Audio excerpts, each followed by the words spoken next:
Hello guys! Welcome back to my channel and welcome if you're new here. Thank you for subscribing, and if you haven't subscribed yet, please hit that subscribe button.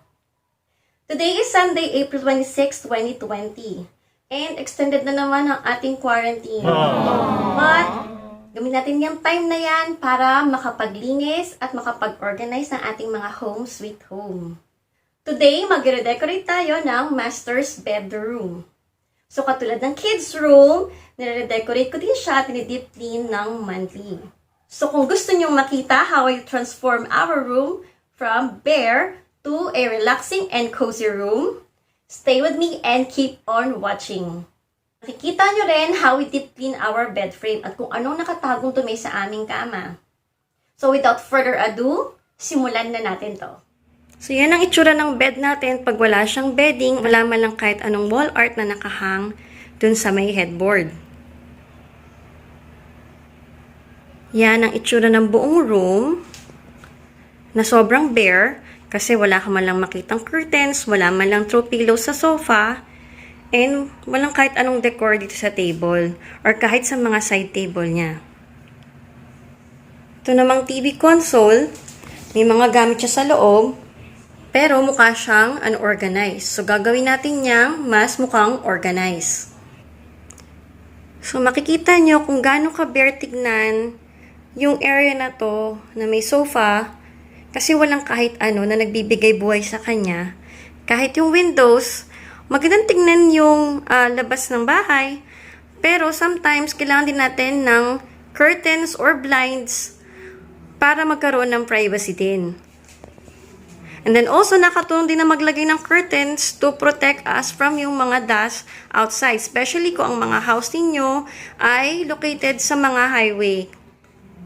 Ang beddings, hindi lang siya nagpapaganda ng higaan, dagdag protection din yun sa mga mattress ninyo. Kasi pag wala kayong bedding, dediretso lang yung mga sweat, pantutulog tayo doon sa kama, and then dediretso sa mga mattress. Which is pagtagal, magpukos yan para magkaroon ng dust mites yung mga mattress natin. So, importante na naglalagay tayo ng beddings, ng mga bed sheets, and then, we wash it regularly, weekly. Para sigurado, mawawala yung mga dust mites, hindi siya babahayan dust mites. At saka tayo din, maiwasan natin na magka-allergy. So, ayan ulit yung itsura ng room. Then, tara na, mag-start na tayong mag-decorate. Ito na yung mga gagamitin natin for our room decoration. So, nandyan na ang ating wall art, ang ating beddings, ang curtains, then may lampshade din tayo, mga vases, and then konting picture frames. Gusto ko yung picture frame sana, white sana kaso wala akong stock ng white. And then, meron tayong cute na display itong si Pog. Tapos, meron din tayong mga pabulaklak at konting halaman ng mga fake kasi hindi ko kayang bumuhay ng totoong halaman. Then, syempre, hindi mawawala yung mga throw pillows natin kasi love na love talaga namin yung mga throw pillows. Gustong-gusto namin na maraming unan. Kahit man tutulog kami, marami kaming unan. Meron din tayong throw blanket kasi para kapag malamig dito sa room, may magagamit yung mga bata habang nanonood sila ng TV. And meron tayong organizer para sa ating TV console. So, ayan na yung lahat ng gagamitin natin for our room decoration. Tingnan nyo kung gaano pa din kadumi yung ilalim ng bed namin kahit lagi ko yung dinutukot ng vacuum at walis. Monthly akong magre-decorate ng room and kasabay noon yung pag-deep cleaning na rin. Yung pag-redecorate ko naman, nagpapalit lang naman ako ng beddings, ng wall art, ng throw pillow cases, ng curtain, at saka ng konting decors. Minove namin yung bed para ma-vacuum kong maigi yung ilalim tsaka yung likod. Philips yung ginagamit kong vacuum, 3 years ko na yung ginagamit, and happy naman ako sa performance niya. Tinanggal ko na din laman lahat ng side table para malinis namin maigi. And then, nagdust kami ng walls at cabinets. Nakita na naman yung mga dust na nakolekt niya at namumuti na yung mga walls namin. Tinulong din ako ni Daddy at siya yung gumawa ng matataas kasi ang tangkad ko sobra. Kaya, pinabayaw ko sa kanya matataas. Sasakit lang yung kilikili ko for sure. Yan yung perks ng may matangkad na asawa. We use microfiber cloth at yung sprayer naman namin is mix of water and dishwashing liquid only. Then, nag-deep clean na rin kami ng bed. Dahil simula na lumipat kami dito, hindi pa namin talaga na-deep clean yan. Laging vacuum lang ng headboard at gilid ng bed frame. Hindi namin kasi naisip na ganito pa nakadaming dumi yung makokolekta nitong ilalim ng bed frame. Ayan yung close-up shot at nakakahiya ang nakolekt niyang agyo. Pwede nang tumira si Spider-Man sa dami ng sapot. Kayo guys, everyone kayo mag-deep clean ng mga beds ninyo. Katulad din ba namin kayo na inabot ng taon? Nakakahiya pero 3 years bago namin naisipan na bakasin yan. Pero after naming makita yan, we decided na we should do this monthly para na din sa health namin kasi si daddy mabilis siyang mag-allergy kapag mga dusty talaga. Kaya dapat we should do this more often, lalo na yung mga anak natin kapag mabilis silang ma-allergy sa mga alikabok. Baka yung mga beds na natin, di natin napapansin na nag-iipon na pala sila ng sobrang alikabok. Kasi mahirap din na yung mga gantong simpleng bagay lang pala yung magkakos pa para magkasakit yung family member natin. So ayan, binakim kong maigi yung headboard and then yung gilid no headboard and then syempre yung loob ng bed frame kasi nakita nyo naman na super dami talagang agyo niya. Si daddy naman, siya yung in charge dun sa support ng bed. So siya yung nag-spray and nagpunas ng mga dust niya. Thankful din ako sa ECQ dahil sa quarantine nito, marami akong nalinis dahil may mga katulong akong gumawa ng mga bagay. Lalo na itong paglinis itong bed, hindi ko ito magagawa mag-isa kasi mabibigat yung ibang mga parts niya. So since nandito si daddy, walang work, andito rin yung mga bata, malaking help sila para makapag-deep clean ng bahay, makapag-reorganize. So let's look at the positive side din ng mga nadala sa atin itong quarantine. So after ko mag-vacuum, ayan, tumulong na din sila kambal, yung mga girls ko na magdas. Team effort, diba? Maganda din to kasi para matuto yung mga kids sa mga house chores. Magandang training yan para sa paglaki nila, mas maging responsible na sila. Nagdas na din ako ng ceiling, ng mga walls, at saka ng mga furnitures ng buong room of cam. Then si daddy nag-vacuum naman ng floor at ng sofa. Ang sarap sa feeling kapag naglinis ka ng bahay, parang mas nakakahinga ka kasi nabawasan yung mga alikabok sa paligid. Nakakapagod pero so satisfying kapag nakikita mo na ang linis-linis niya na at saka yung amoy niya, yung amoy ng mabango. Ganun din ba kayo guys? Kapag maninis na lahat, then yun na yung time para mag-decorate ako. So, I always start with the wall art. So, yan yung unang-una kong ginagawa. And then, I do the beddings, the curtains, and then yung mga throw pillows. So, then, tsaka mag-add ako nung mga decors. Yung blue na makikita nyo sa ibabaw ng mattress namin, yan yung egg crate mattress topper namin. So, using this can help ensure a good night's sleep, for it allows better airflow than flat foam layers, thus preventing bed sores.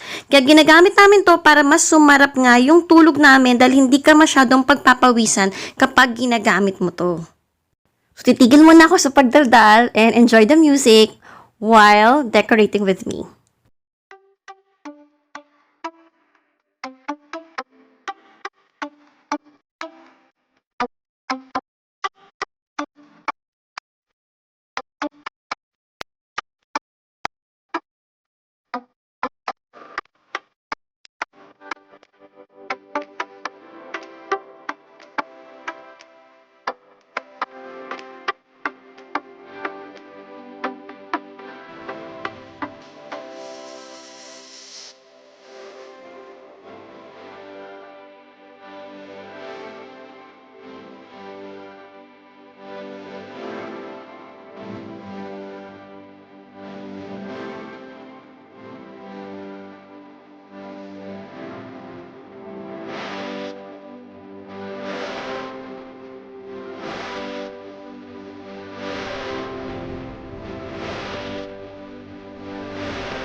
So, ito na ang ating room makeover. Ating room decoration. From bare room to a warm and cozy room. Itong beddings ko, tsaka yung wall art, from Mandaue Foam ko yan nabili. And then, yung mga throw pillow cases, nabili ko naman sila sa Landmark. Yung lampshade, yan, nabili ko naman siya sa Robinsons Department Store. And then yung sunflower, hindi ko na maalala kung saan siya nabili, pero parang Robinsons Department Store ko rin siya nabili. Then naalala niyo pa ba ang itsura nito? So yan na siya ngayon. Dating sofa lang yung nakalagay. Ngayon, mas buhay na dahil sa mga throw pillows and dinadnag nating mga vases and greeneries and konting decor. And syempre, ang ating mga curtains. Yung gray na may yellow, tsaka white, nabili ko yan sa Landmark. And then, yung sheer naman sa Mandaue Foam. Then, itong mga throw pillow cases, ito, nabili ko to sa Landmark. Ito sa Mandaue Foam. Ito sa Landmark. And then, itong throw blanket, sa Mandaue Foam ko rin siya nabili. Itong side table, meron din dun sa may kabila. Nabili ko rin yan sa Mandaue Foam. Nitong vest na to na yellow, nabili ko yan sa Robinsons Department Store. Ito ng mga halaman na to, yan tatlong nakita niyong halaman na yan, sa Divisoria ko siya nabili. Then ito naman, kahit gusto ko siyang lagyan ng display pa dyan, hindi pwede kasi para siya sa pwesto ng aming air purifier. Xiaomi yung brand niyan, saka ang ganda talaga dahil nabawasan yung allergy ng bunso ko tsaka ni daddy. Then ito pa yung isang halaman natin, tsaka may vase din tayo dyan na galing sa Robinsons Department Store. And then itong cute na pug na to, nabili namin yan sa Arcade Dapitan. And then, itong gold na pinapatungan nila, kasama yan doon sa dessert buffet set ko na nabili ko sa Lazada. Ito palang sofa namin, recliner yan. Nabili namin yan sa Wilcon Depot. And then, itong center table from SB Furniture. Yung bed naman namin, yung bed frame from Automatic Center. Doon namin siya nabili. Yung parang Sogo Furnitures. Doon namin siya nabili. And then yung cabinets namin, paggawa namin siya. So, built-in yan. Then ito yung workstation ni Habi. Nabili namin yan sa Landmark. Sanyang yung brand. So, maganda siya kasi lahat ng printers namin dyan nakalagay. Paglagay siya ng monitor niya aside from dun sa laptop niya kasi kailangan niya mas malaking screen. And then yung lampshade namin from Xiaomi. Mi Store. From Mi Store. So ayan, naglagay lang din ako ng throw blanket para kapag nag-work siya at nilamig siya, yan, may magagamit siya. And then yung chairs namin, ito, from SNR. And ito na ngayon. So this is it for today, guys. Thank you so much for watching. Sana may napulot kayo kung paano nyo i-decorate ang inyong mga rooms to make it cozy and warm for your family. Para mas maging relaxing ang room and mas ma-energize tayo tuwing gigising tayo sa umaga. Don't forget to like, share, and subscribe. See you in the next video. Bye! Salamat sa panonood!